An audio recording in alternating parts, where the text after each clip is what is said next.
Welcome to the Unlock You with Dr. Shannan Crawford podcast. Life is difficult, and trying to live it to the fullest while constantly second-guessing yourself and feeling stopped by regret or painful experiences can take a toll on anyone. Do you want to get unlocked and see for yourself the beauty that life has to offer? Are you ready for aha moments and strategies to propel your business and family into a world of health? Then you've come to the right place. Join Dr. Shannan Crawford, a licensed psychologist, leadership consultant, conference speaker, and CEO of Crawford Clinics located in Dallas, Texas, as she shares her expertise from her life's commitment to helping you, the CEO, therapy client, parent, and teacher alike, identify and remove the unconscious blocks hindering you from thriving in your potential. We will also have amazing guests with incredible stories, rich knowledge, and keys to help you get unlocked today. Let's get started. Welcome to Unlock You with Dr. Shannan Crawford. And of all the people I know on the planet, Joe Petersen has been my friend for years. And this guy knows how to plan and be strategic. Because how many out there, me included, have worked really hard on things and they don't always have the end result and the fruit that we're wanting. Or the end result. Or risotto. I like risotto. Yes. So whatever. No, I'm just kidding. Yes. So we want to be intentional. And I wanted to learn personally how to do that, how to be strategic, how to plan ahead, how to think through while I margin this time of prayer and preparation and vision casting, then the execution throughout the year is that much more streamlined. Now, how did you even start taking these times of sabbatical and rest and vision casting for your year? That's a great first question. But before I answer that, I'm going to encourage you as I talk about these sabbaticals or respites or time away. So many of your listeners are going to think, okay, this podcast is not for me. Oh, yeah. Because it's just not going to happen. Maybe someday in my life, but not now. I'm too busy now. I'm going to ask you to hold back on that judgment until you hear the whole story behind it. Because the busier you are, the more this podcast may be for you. Yes. The more you've accepted hurriedness in your life, maybe the more benefit you could get from our few minutes together. Fair enough? Absolutely. Thank you. Okay, so there's a guy named Elon Musk.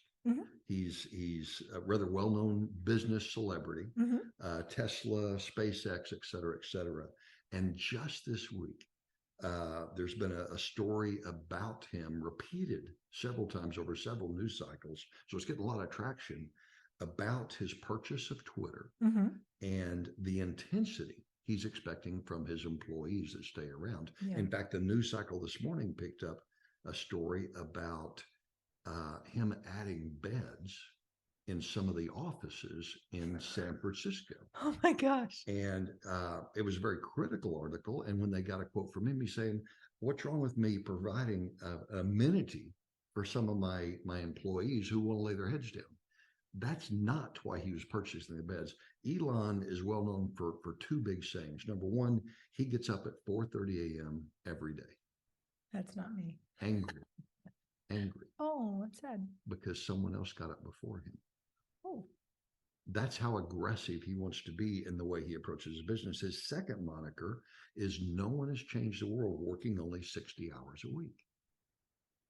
And so his focus is how much intensity, how much focus, how hard can we work towards our success? And I only bring up Elon because he's an accurate representation of the marketplace. For some reason, we all seem to accept the harder we work, the more intense effort we put out towards something, the higher likelihood we'll get the result we desire. That's another way of saying, I am my own God. Wow. Plain and simple. I'm going to defy God, not trust him. I'm going to trust me. The harder I work, the better response I'm going to get is an equation that somehow the marketplace has put on us that's nowhere in the Bible. And so several years ago, I was reading a book by John Mark Comer called The Relentless Elimination of Hurry. And it challenged me so much. The first third of the book, Shannan, talks about the life that we've chosen to lead. And it was so convicting. I had to put the book down and start taking notes on the changes I needed to make, even before he was introducing the changes. But a concept he introduced was aramos, which is an old Hebrew word for time away with the Father. And in that book, he talks about the pattern of life that Christ lived. And he said, we read scripture, we try to understand scripture, we try to use scripture to lead us.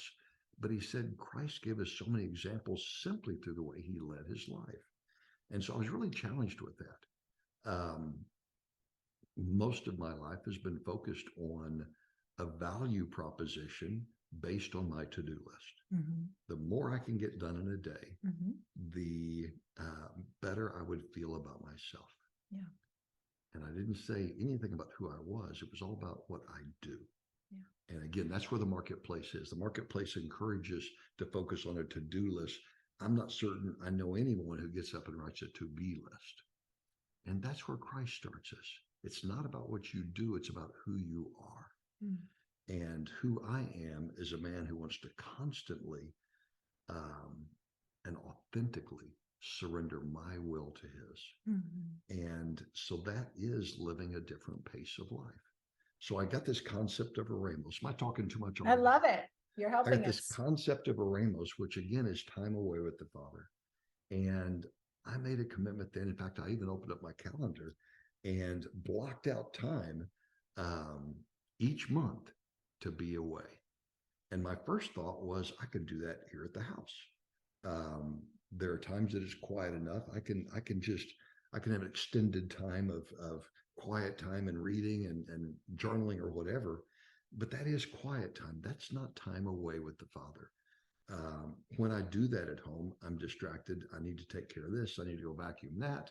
Ooh, I can go cut the yard before this happens. Yeah. I'm going to end it with the cowboy again. I'm back into doing and getting my schedule. Yeah. So what I've been trying to do is, and actually successfully doing, is getting away. And my rhythm is once a month, 3 days away. I would love to do it at home. And my goal eventually is to be able to be that quiet, that bored, that focused, that I can have that time with God anywhere.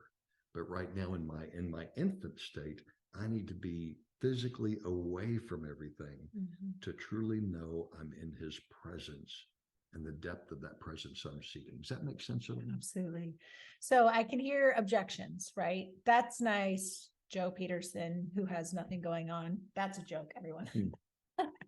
You have a family, you have leaders of leaders, you help have a forum for CEOs to have healthy souls and healthy leadership and their teams. You meet one-on-one with those people. You also have another corporation and you're doing a lot of coaching and leading.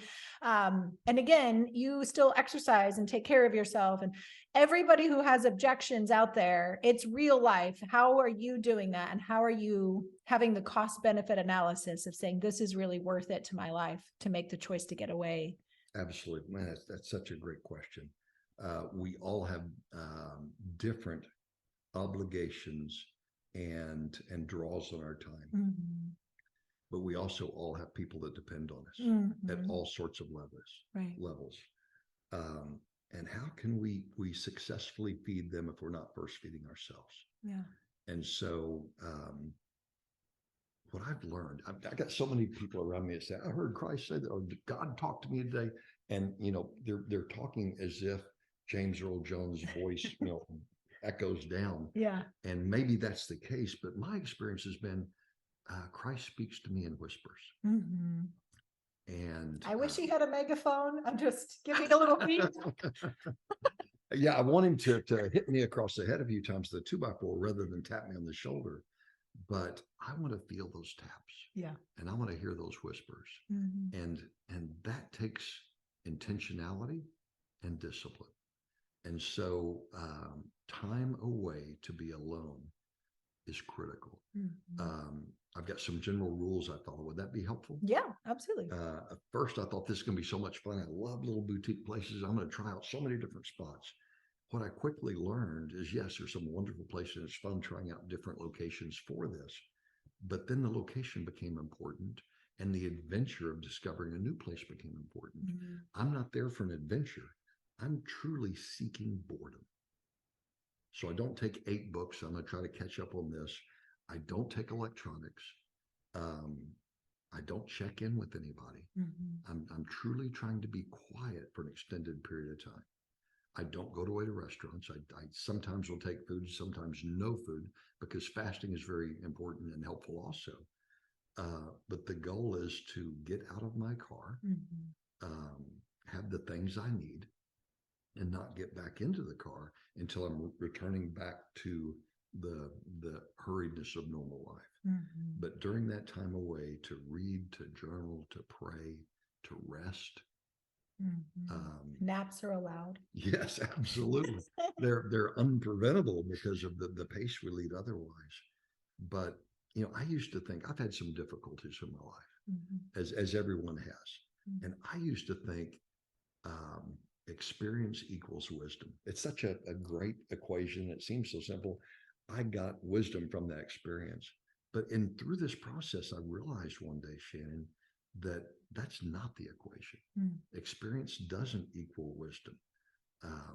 Examined experience equals wisdom. Wow. And it's amazing what God reveals when we are together of previous events, previous conversations, previous relationships. All of a sudden, he'll show where his hand was. Yeah. Or maybe all of a sudden I'm finally listening, and he's been trying to show me for a long time. Right. But again, for so many people possibly listening to this podcast, you're thinking, that sounds great. He's got his life in order as far as that stuff. That won't happen with me. But, I truly want to be who he intended me to be. When I popped out of my mom's womb, and here I come, I was perfect. I was a baby without sin, formed in his image in a broken world. And so as I start to experience that broken world and experience difficult people and experience difficult situations, I started putting limits on myself. And I started pursuing comfort rather than the hard road. I mean, that's the natural thing, right? You're now messing with us. Don't mess with my comfort. Absolutely. But all of a sudden, you look up and you're 12, you're 18, you're 28, you're 35. And because you put limits on your life, you expect or you accept those limits as normal. And Christ is up there saying, that's not in your DNA. I never intended for you to be fearful of this or hesitant about that. Right. Come back to me. The only way I feel like I'm exposed to those things is when I get away and listen, get away and write, get away and pray. Yeah. And as many times I've done this now, I don't regret a second of it. So the motivation is there because we're actually getting direct intel from the Lord, and he can actually protect us. I had a time away with the Lord recently, and I'm making a decision about what building to buy for our Crawford clinics to grow. And so I've had a lot of options, and there was one that I had totally discounted. And in my quiet time, sitting with the Lord, not even asking him about that, just being in his presence, he started highlighting one of the buildings that in the natural, I was like, I'm not going to be there, right? And so it's so funny how our natural understanding can bypass things that may be gems in front of us that are already in our life. Or I was thinking, I need to hire somebody, I need to do this. And he's like, who's already in your life? Who is already around you that could start helping you and pick up some of that slack? Those are time savers. That's money savers. There's so much strategy in his presence if we would be still and pull back. But how do we do that? What are the practical things, and what does that look like? Okay, so let me tell you about some epic fails first. Okay, I love it. One is, again, taking too much with me. So now it's a task focused. I've done that. As opposed to truly trying to have time where you have nothing to do. That's really uncomfortable, especially with all things you want to catch up on. I got 600 books I'm trying to finish. And so, of course, I'd take a stack. No, that's not the purpose of this. Another is, again, going to interesting places. Earlier this year, I spent 7 days in Jerusalem. And I thought, boy, my time with the Lord will be great. No, I was from sunup and often before sunup to sundown or often after. I'm out of that hotel room walking that city. Yeah, and it was amazing. But as far as just quiet time with him, I had some great short periods. Yeah. But it was not at all getting away alone with the Father. It was a new adventure every single day. So that was kind of an epic fail with regard to truly connecting and hearing Him. As far as just general rules of thumb.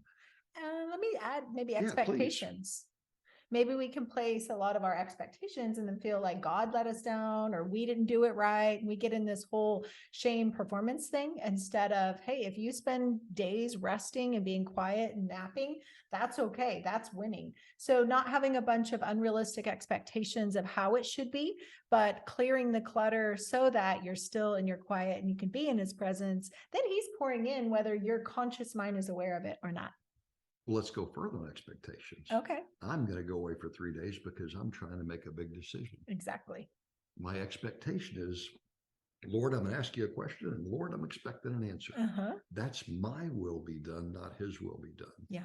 And I'm constantly waiting. In fact, I probably told 5 or 6 people, I'm going to go away to think about this. So the second I come back, all they want to know is, did you get the answer? Yeah. What are you going to do? And again, that's not unrestricted quiet time with Him. That's me putting my expectations and my will on Him, right, which is the opposite of what we're trying to do in this.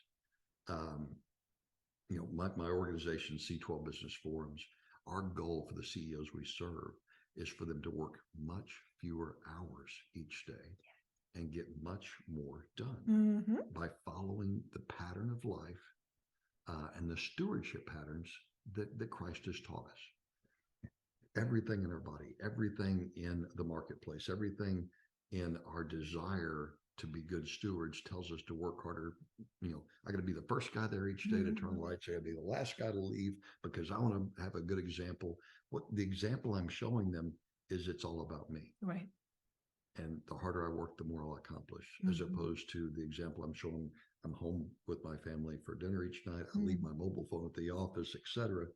That's someone who's keeping good boundaries. Yeah. And for some reason right now, we all nod when we say good boundaries, but either we don't understand them or we aren't convinced they're good boundaries for us to actually use them. The temptation still is for us to trust ourselves more than we trust God. Yeah. Which is actually defying God. Right. And I think a lot of times we have a blind spot because we have good intentions. I don't mean to do that, but with automaticity, our soul takes over. And before we know it, we're on autopilot. Oh yeah, wait 1 second. And then responding to a message or an email or something. And the brain is just still firing. And we don't realize I have to actually change cadence, change pace, clear out of that brain pathway and actually come into a more calm, present oriented. So people don't feel like we're back here thinking while we're sitting in front of them. And I love how what you're describing for us helps reset so that we recalibrate for that new year. Absolutely. Absolutely. Another issue that I have seen most recently is how we lie to ourselves. One close friend said, my quiet time's in the car each day. I've got an hour and a half commute. Because the radio's not on, that's his quiet time. He's not spending time with the Lord. He's spending time trying not to hit the guy in front of him, making certain he hits his exit and all that. That's, yes, it may be quiet with regard to the volume in his life, and maybe he's not taking phone calls, but he's totally actively engaged. Yeah. Another gentleman said, I'm a lake house guy. And the time I'm closest, Lord, is when I'm on the jet ski or the watercraft. He said the water's so smooth. Okay, that's enjoying the majesty of God, possibly. But I'm not certain when you're going, Mach 2 with 65 decibels, trying to keep that upright and trying that you're really focused on Him rather than focused on your activity. Right. So there's times on a ski slope, there's times jumping out of an airplane when you feel like, wow, I'm so close to God. But that's not necessarily at all what we're talking about with regard to actually hearing His whispers. Makes sense? Absolutely. So in this world where everything is fluid and you don't really have to do it, everybody's kind of a salad bar of their Christianity. Why does this matter to actually seek God first as a principle versus God tagging along with our activities that we're already doing and then saying, hey, that's my quiet time. That works for me. That's how God and I do it. Instead of really posturing in my heart of submission, I want to honor Him with my first fruits and then letting Him have that big rock, that first space in my life. And then everything else builds around that. throughout our lives, God is waiting for us to obey. Mm.